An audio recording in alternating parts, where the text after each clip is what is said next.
Bismillahirrahmanirrahim. Assalamualaikum warahmatullahi wabarakatuh.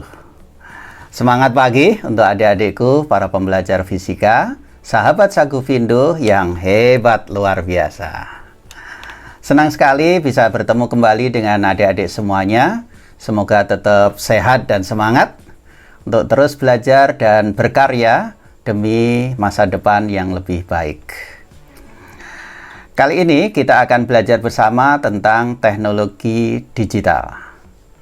Diharapkan setelah belajar bersama ini, adik-adik akan lebih mengerti bagaimana perkembangan perangkat penyimpanan data. Kemudian yang kedua, adik-adik akan bisa lebih memahami bagaimana perkembangan teknologi digital mulai dari revolusi industri 1.0 hingga sekarang. Yang ketiga, diharapkan adik-adik akan mampu memprediksikan bagaimana sih perkembangan teknologi digital untuk peradaban manusia ke depan. Oke, adik-adik udah siap? Senyum dulu dong. Pasti bisa. Yes. Oke, bisa kita mulai ya? Yuk. Adik-adikku yang hebat luar biasa, selamat datang di dunia digital. Kali ini kita awali dengan perangkat penyimpanan data. Perangkat penyimpanan data yang pertama kali diproduksi adalah bentuknya seperti ini. Cukup besar, tetapi memiliki kapasitas penyimpanan yang relatif kecil, sekitar 1,44 MB. Perangkat ini dikenal dengan nama floppy disk. Pertama kali diproduksi tahun 1967 oleh perusahaan IBM.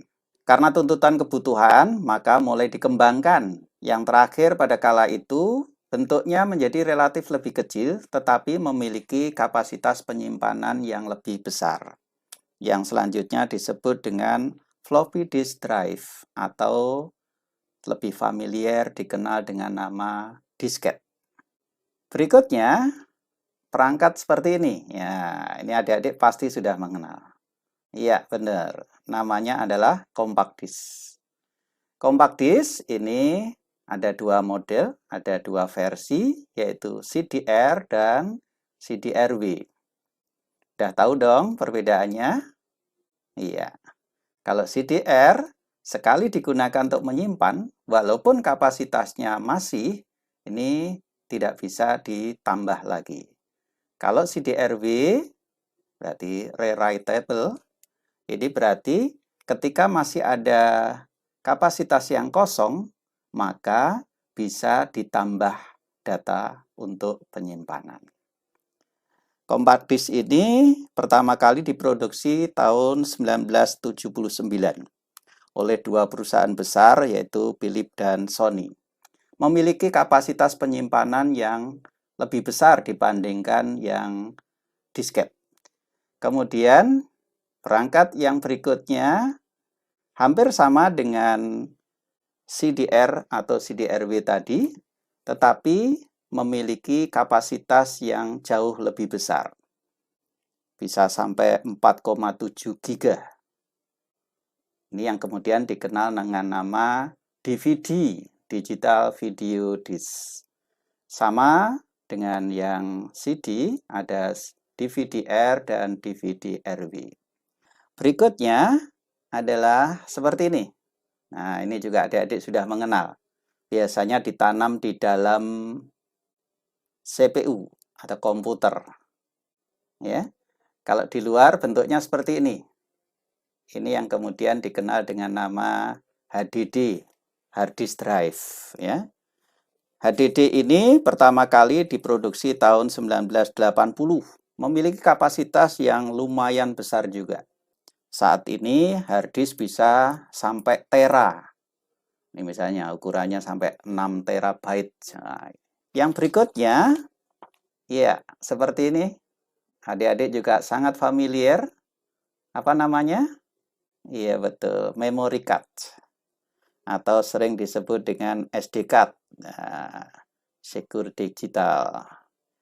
Ini biasanya digunakan di di kamera atau di smartphone ya. Pertama kali diproduksi pada tahun 1990.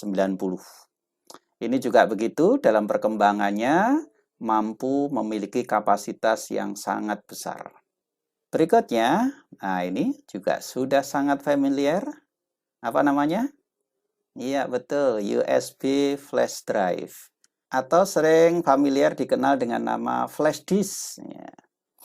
Flash disk ini cukup disukai banyak orang karena memiliki kecepatan baca tulis yang bagus dan memiliki kapasitas yang sangat besar, sehingga banyak digunakan di dalam kegiatan sehari-hari. Berikutnya adalah perangkat seperti ini, merupakan pengembangan dari HDD tadi. Ini yang kemudian dikenal dengan nama SSD, Solid State Drive. Ya. SSD ini ditengarai memiliki banyak keunggulan dan mulai meninggalkan sistem rotari, tidak seperti pada HDD. Ini pertama kali diproduksi tahun 2010. Kemudian yang terakhir, nah ini yang sekarang lagi booming, yaitu penyimpanan secara online atau penyimpanan awan. Kemudian dikenal dengan nama cloud storage. Yang disediakan secara gratis untuk kita semuanya, misalnya dari perusahaan Google, memberi fasilitas namanya adalah Google Drive. Ini penyimpanan awan yang disediakan gratis. Bahkan ada yang sampai unlimited. Misalnya pada Google Sheet ya. Kemudian yang dari Microsoft juga tidak mau ketinggalan dengan nama OneDrive. Sama fungsinya, yaitu sebagai penyimpanan di awan atau penyimpanan secara online. Sehingga kita tidak lagi ragu, tidak lagi berpikir membawa peralatan penyimpanan data ini kemana-mana. Cukup dititipkan di cloud storage ini. Kemudian ketika kita memerlukan, kita bisa download kapanpun, dimanapun, dengan perangkat yang ada. Syaratnya harus terhubung dengan jaringan internet. Begitu adik-adik. Selanjutnya kita akan belajar bagaimana melihat sejarah perkembangan revolusi industri mulai 1.0 hingga 4.0. Perkembangan revolusi industri dunia ini terbagi dalam 4 fase, yaitu revolusi industri 1.0, revolusi industri 2.0, revolusi industri 3.0, dan revolusi industri 4.0. Revolusi industri 1.0 diawali dengan penemuan mesin uap oleh James Watt pada abad ke-18. Penemuan ini pada akhirnya mendorong penemuan-penemuan mesin yang lain. Antara lain adalah penemuan kapal uap, kemudian kereta api, dan mesin-mesin yang lain. Banyak pekerjaan yang tadinya dilakukan oleh tenaga manusia dan hewan, kini mulai beralih dilakukan oleh mesin tersebut. Berikutnya adalah revolusi industri 2.0. Diawali dengan penemuan listrik dan assembly line. Penemuan listrik sebagai sumber daya ini pada akhirnya memicu orang berpikir untuk menemukan alat-alat yang lebih baru lagi. Antara lain dengan penemuan pesawat telepon, kemudian penemuan perkembangan mobil, dan juga pesawat. Penemuan-penemuan ini pada akhirnya meningkatkan efektivitas dan efisiensi mesin tersebut. Dan revolusi industri 2.0 ini dikenal sebagai abad revolusi teknologi. Dilanjutkan dengan revolusi industri 3.0. Diawali dengan perkembangan penemuan semikonduktor dan IC, pada akhirnya memicu perkembangan musik dan media ke arah digitalisasi. Digitalisasi ini kemudian seiring dengan penemuan komputer dan berkembangnya jaringan internet. yang pada akhirnya jaringan internet dan komputer ini memicu lahirnya revolusi industri 4.0. Dengan terbukanya gerbang revolusi industri 4.0, maka dimungkinkan salah satu grand design-nya yaitu ingin menginterkoneksikan segala perangkat yang ada di dalam satu jaringan internet sehingga menjadi mudah terkendali. Itu kemungkinannya akan mendekati terwujud. Seperti remote control, perkembangan teknologi robotik yang luar biasa, juga kecerdasan buatan, artificial intelligence, yang kini mulai dikembangkan hampir di semua lini kehidupan. Bahkan juga direncanakan pengembangan virtual worker. Agar lebih jelasnya, maka kita lihat bersama tayangan berikut yang kita ambil dari YouTube punyanya channel Van Hetsa. Revolusi Industri 1.0. Pada tahun 1760 sampai 1840 terjadi di Inggris Raya. Terjadi perubahan proses manufaktur dari tenaga manusia ke tenaga mesin yang disebabkan ditemukan tenaga uap oleh para ilmuwan. Tahun 1764, James Watt menciptakan mesin uap. Kemudian pada tahun 1783, Marquis de Joffre menciptakan mesin uap penggerak kapal. Kemudian pada tahun 1904, Richard Trevithick menciptakan lokomotif uap pertama. Dampak revolusi industri 1.0 terjadi pengangguran massal. Kemudian terjadi demonstrasi massal menuntut lapangan kerja. Tenaga mesin menjadi jauh lebih murah. Revolusi Industri 2.0. Kemudian pada tahun 1840 sampai 1870 terdapat perubahan penelitian listrik. Dari keingintahuan sains berganti ke listrik yang berguna bagi kehidupan modern. Kemudian pada tahun 1843, Ernest Werner von Siemens menciptakan telegraf kode Morse. Kemudian pada tahun 1870 sampai 1879, Thomas Alva Edison menciptakan telegraf pita kertas dan lampu. Disusul kemudian pada tahun 1908, Henry Ford mengubah pabriknya dengan menggunakan ban berjalan.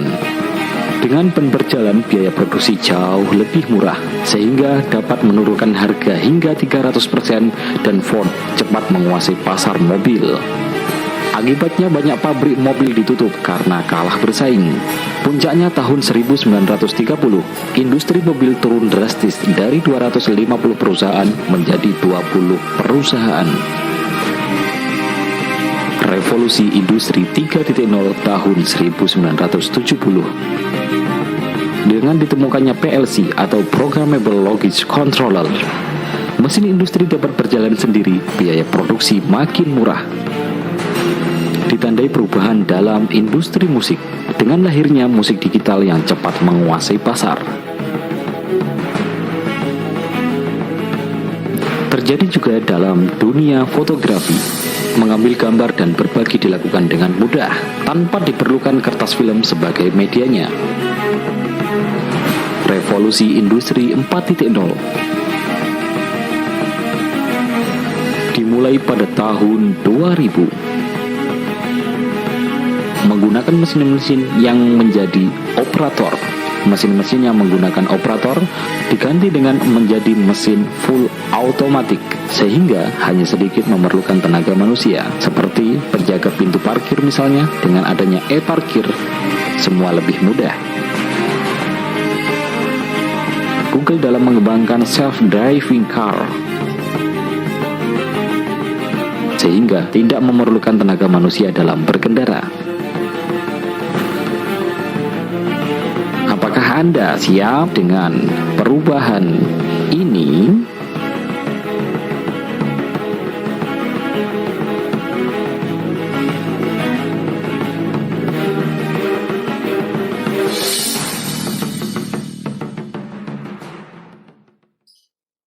Baik adik-adikku semuanya, setelah kita mengetahui bagaimana perkembangan teknologi digital yang sangat pesat, saatnya kita mencoba menganalisis, membuat prediksi berdasarkan pikiran kritis kita masing-masing.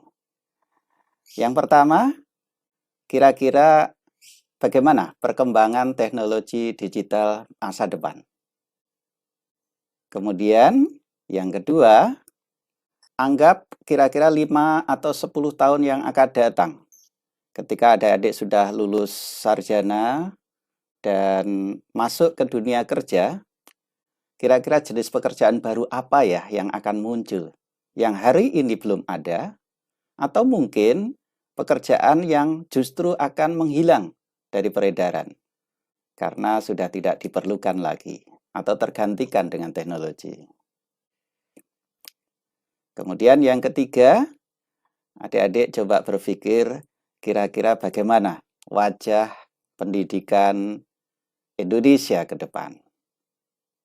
Masih adakah guru yang berdiri di depan kelas untuk mengajar? Masih adakah buku-buku seperti yang ada saat ini? Atau seperti apa kira-kira? Oke, semoga bisa menjadi bahan diskusi yang menarik untuk kita semuanya. Tetap sehat dan semangat, raih yang terbaik buat bangga orang tua. Jangan lupa selalu senyum bahagia, berbuat baik untuk sesama. Salam sukses untuk semuanya. Terima kasih. Assalamualaikum warahmatullahi wabarakatuh.